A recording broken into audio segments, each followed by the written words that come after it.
Hello, my name is Arturo Soriano. My pronouns are he, him, his. Welcome to Victorious Voices.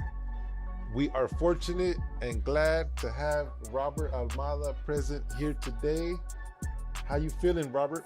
And Arturo, thank you very much for first of all. And I'm feeling. Let's see, how am I feeling today? I'm actually really excited being here right now and talking to you in this little space here, man. So, how are you feeling? I feel content, motivated. I've been working on myself for the last couple of weeks and going to therapy and just trying to be the best husband I could be, best father, and that's rejuvenating my process. I'm more motivated at work and definitely motivated for being here today and Right. our subject, which is going to be the art of mentorship. But before we get to that, our saying for the day is motivation is not a gift, it's a habit. Mm. And you're a prime example of that, being motivated, how you connect with individuals, youth individuals, and families. What type of work do you do, Robert? Well, for the most part, it's mentoring, but it's more than mentoring. It's going to be a little bit more deep ratio than that. It's going to be where um, motivating, um, trying to find a way for other people to find their ways and being creative about that. I mean, being a car salesman back in the days, it was kind of like you're finding a car for the person's lifestyle. Now you're trying to find a lifestyle for the person that wants to live right. So it's kind of a combination of those two. So that's, I don't know if that's even kind of, That's a great analogy right there. yeah, I love it. It's yeah, just different perspectives, right? yeah. And so I know you go into East Mesa Detention Facility, Vista County Jail, George Bailey. Can you tell me of a story on how your mentorship and individualized support supported a individual? You know, it's funny you said, because even like for the title, it's like it's just trying to create a habit for yourself. And it's funny because one of my topics in East Mesa about 5 months ago, and East Mesa is being a youth detention facility. Um, One of my subjects, I just had lunch, or I'm sorry, maybe a breakfast with him and his mother. He came from Colorado back down to San Diego to visit some family members in Tijuana. But before he left back to Colorado, he says, Robert, I'm in town. I need to have breakfast with you. We need to talk. I said, oh, perfect. I get to see my mentee after a while, and then we had breakfast, and he goes, look, remember that conversation we were talking about? It's a building habits and how you have to be disciplined on yourself to create a new habit. And once it becomes a habit, you don't even have to even think about it. It's just you just created this habit of success. And he goes, what's always been in my mind, and now he says, my habit is I wake up at 3:30 in the morning, exercise, and then I get back on the internet, and then when the stock market opens, I start moving around the stock markets. And he goes, that just became a habit. Then I go to work my 9 to 5, come back and see what my stock market did. And he now today he showed me his profile. It's over $100,000 Wow. that this kid has made, and he's 20 years old. Now he was looking at juvenile life. He was supposed to get out to when he's 25. Something happened. I guess they saw something in him. I guess, and they let him out. They gave him a chance. And just with that information, I mean, the story is this for me. It's like that's why we're doing this, and I get it's like a needle in a haystack. It seems sometimes, especially when you have a lot of we call it the Opposition. oppositions from other people. It's like sometimes they don't want you. They're scared of change, and just for us to just to be there, like, giving that trust factor, seeing what their life may look like, and having them change their own lifestyle by creating new habits. Wow. So this was a kid that was part of East Mesa Detention Facility, and you were going there facilitating groups and building a relationship, building a rapport. Then he ended up re-entering back into the community, and now this is his habit. This is his own new habit. He's getting up at 3:30. Man, you know what? I need to connect with this kid, man. If he's making that much money, I'm in the That's wrong what business. right? No, he's my mentor now. No, seriously, he's actually teaching me how to do it. Robert, this is how you do it. This is what I do, and he starts showing me. Yeah. I thought that was a beautiful thing. Wow. Wow. And mentorship for me has different meanings. There's mentorships or mentors that are mentors on business level, right? They're going to mentor you and and guide you, and they want to see you succeed, put some structures in place. There's the mentor that has nothing attached, that's there for the people, whether it's a youth, an individual, a family member. It's just a guiding, a support system. And then there's mentors that there's something attached, right? And that attachment is, I'm going to help you, but I want you to help me. So it reciprocates back and forth. And then there's the mentor that like wants to see you be a spit image of him or her. So there's all these different mentors in this world. What type of mentor or what mentor has made an impact on your life? Wow. That one is, if it's okay to use his name, but well, I don't know if I can, but I'm gonna just say it was a mentor in a car dealership. He was practically the number one salesman there ever was in that particular dealership or that industry at the time. And we're talking about 25 years ago, before internet.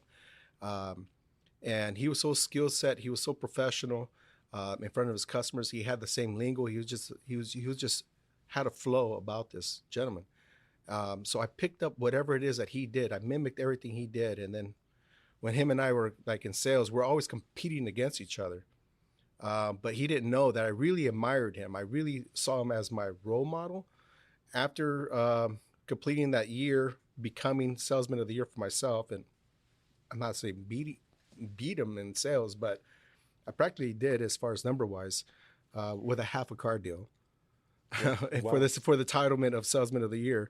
But after that, him and I came like really close. Like we bonded. He saw what I had, and he saw that I really wanted to strive harder, and he really just started pouring doused himself in me as far as, his knowledge and his love.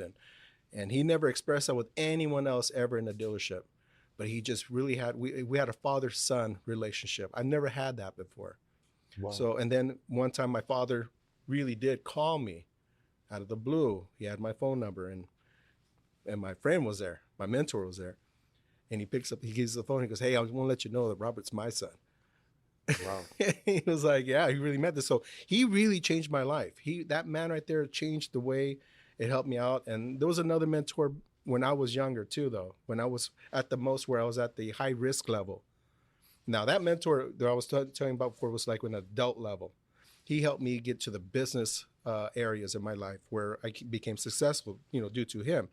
But the one that really helped me out was when I was incarcerated in juvenile hall.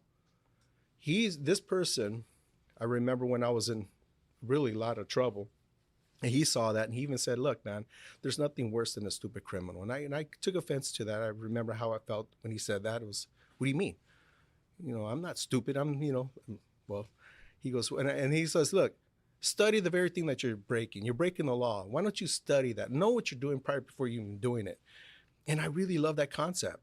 I said, you know what? At the time, I was really intrigued with that. I said, yeah, imagine a criminal that knows the law. Imagine that. And how powerful that would really mean. And so I took that into my next mission.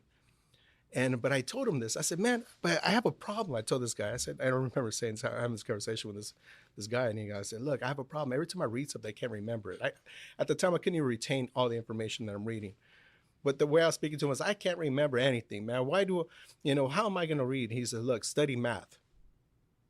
And it threw me off because I'm thinking, well, what does math have to do with reading? And he explained, he said, math opens another part of your brain that channels information. Your brain is mathematical. It wants to build things. It wants to fix things. It wants to, solve things. It wants to problem solve. Your brain is not English, Spanish, Russian. It's not that language. It's mathematical. And when he explained that to me, I really took a grab of that because I had F's in math. I couldn't stand it. Then I said, okay, well, then I started studying math. And I made that my topic. I started getting A's in math. Started getting A's in reading, 100% on my GED for reading. And then I also got a really good grades in history because I started channeling what the Aztec and the Mayans were about when it came to mathematics. And they didn't have your Harvard or Yale next door to the pyramids. They really had their own studies, though.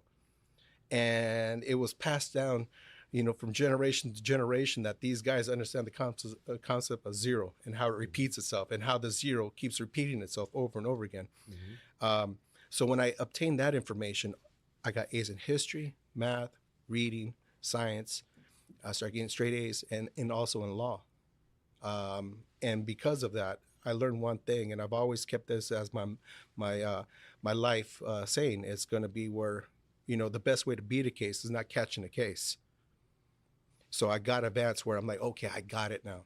Mm. I don't have to break the law in order to get by anymore. I don't. So that mentor helped me out with that part, man. And I'm teaching the kids some of the very same things about laws and their rights and what that looks like. Wow. The code of conduct, the trauma-informed code of conduct. Like, these are code of conducts that a mentor should have, which is safety. They want to feel safe. Effective communication. When you communicate, they want it to be effective. They want somebody that's supportive, right? A supportive staff, a supportive mentor, and they want that individualized support. I've had many, many mentors in my life. Some on inspiration, on structure, on financial, strategically, on how to, right? And you you get that when you're doing the right thing and moving forward in your journey, and you gravitate, and people want to help you, right? And it happens naturally. How do you feel when you go into the institution on the adult side? For me, I'm going to give an example of a individualized support. And the first time I went into an institution, I remember going into an adult institution in George Bailey's, and I had been to George Bailey's probably 15 years ago. So first, I'm nervous, just checking in, going in through the process of going to visit an individual. But I remember, like, I was in a fight or fight response. Like, my nervous system was going haywire, and I was sweating, like, because of that system induced trauma, because I was there 15, 17 years ago. And I remember following the line to get to the room to where I'm going to have the professional visit. And because I had always been on the other side, but I put things in perspective following the yellow, blue, red line, where this is what my mother, my family, whoever's going to go see me had to go through. Mm-hmm. That process of just getting to the visit, that's a 2-3 hour process. That's a whole traumatic experience from itself, right? And so going through that process, that first time I went to the institution, it's how I felt. Once I was able to get and connect with the individual and show that individualized support, I felt more comfortable. I felt more at ease. Like, and then the first thing, like, I did with that, I vetted. I was like, look, I told them my story, and we're vetting to each other, supporting one another, right? And so I'm all about the individualized support for the population that we're serving at that 150%. And there's all these different narratives, but I'm gonna give one story where I was going to Las Colinas, and I was visiting this young lady that was being charged for first-degree murder. And when I went, I began to build rapport and building a relationship, and just supporting and just really just hearing her out. And then we built that relationship on that mentorship, that concrete mentorship. And then I connected with the lawyer, the investigators, the team, and now we have to put a plan together for her trial that's coming up. So helping her read the discoveries, the preliminary transcripts. And so by me building that report on that individualized support motivated me now to putting in that 150% for that individual on the stand. The outcome was great. The first degree murder was dropped, and we hung on the second degree. And so, but that's what the individualized support for that individual, building a relationship that you're having with that person, could lead to. Um, so, supportive staff. What does that mean to you? Supportive staff. I mean, it's just like what it says. It's getting support when you're giving support, in areas in the back end of the whole situation. I mean, that's something I'm learning too. and how the back end support really makes a big difference. Yeah. Because you really, when you're in front of the kids, or when you're like, and when you have a client, let's just say like yourself. I mean, you're dealing with your own traumas. You're walking into a room that you're going to be facing a lot of fears, and overwhelmingly, you're going to get optimistic, from a lot of your clients sometimes. And it just happens to be that way because we're all human. We're testing people before we're going to give our trust. We want to make sure you can handle my worst. Because if you can handle this, then we're going to be, and then at the same time, you got so many other things going on behind the scenes.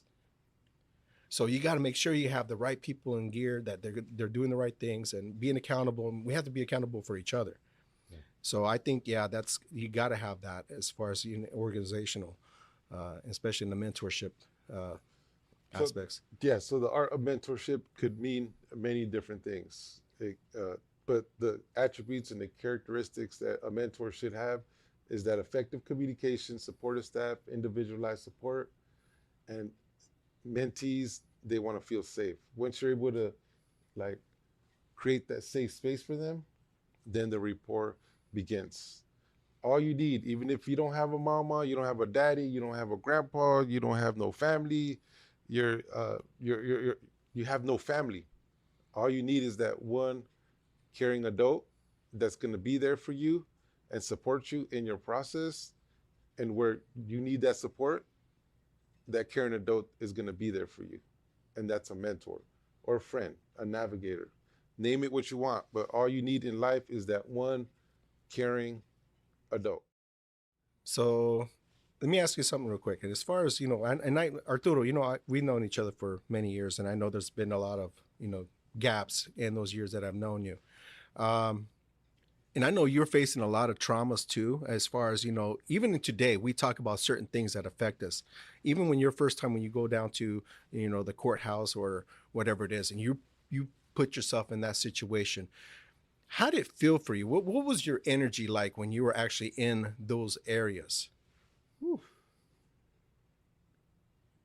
It's a matter of, in them situations, it's a matter of life or death for them individuals. Like, the life is like, they're going to reenter back into the community, or they might be facing life sentences.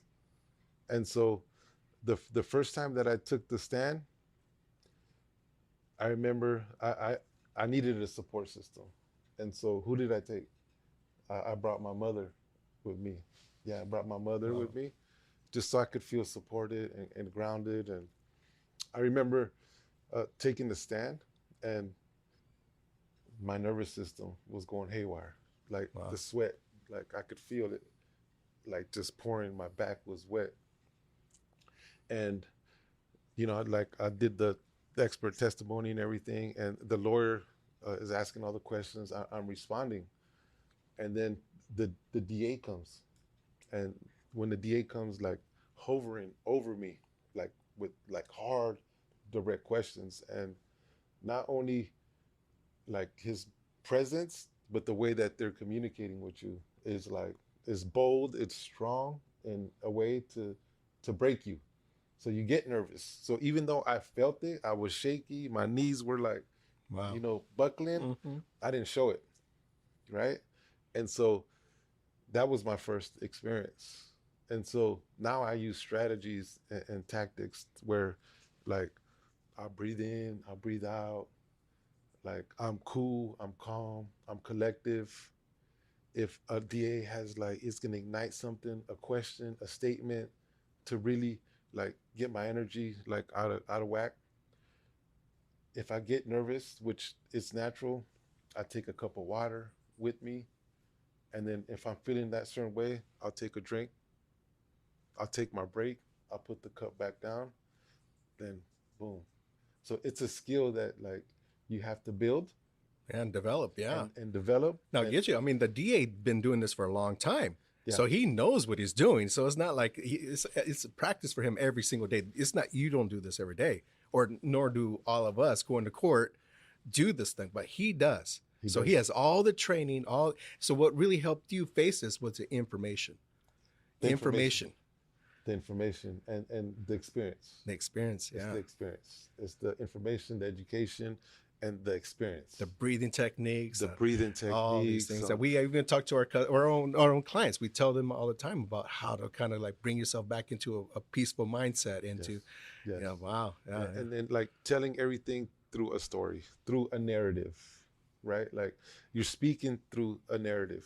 Mhm. And so I have no problem myself telling my story of what I've been through and what we're doing here at Youth Empowerment, the mentorship, the guidance, and then my personal journey on the experience of the unhealthy lifestyles, because that's, we're telling the jury the truth, right? In that process. And juries love to hear narrative story forms so they could understand it, because a lot of the witnesses that come to the stand, they don't understand it, they can't comprehend it.